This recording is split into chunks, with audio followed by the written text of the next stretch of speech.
We'll guide you through how to install Streamlabs Desktop on your Mac. If you find this helpful, consider subscribing and liking the video. First, go to the Streamlabs website using your favorite web browser on your Mac.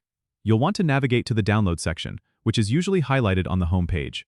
Look for the option that specifies it's for Mac, then click on it to initiate the download. Once the download is complete, open your Downloads folder and find the Streamlabs Desktop installer file. Double-click on the file to start the installation process. You might see a prompt asking for permission to open the file since it's downloaded from the internet. Click on Open to proceed. The installer will guide you through the setup process, so just follow the on-screen instructions. You might need to drag the Streamlabs icon into your Applications folder, which is a typical step for Mac installations. Once that's done, you can go to your Applications folder and find Streamlabs Desktop. Double-click to open it. The first time you open it, you might be asked to grant certain permissions, like access to your microphone and camera, which are necessary for streaming. Make sure to allow these permissions.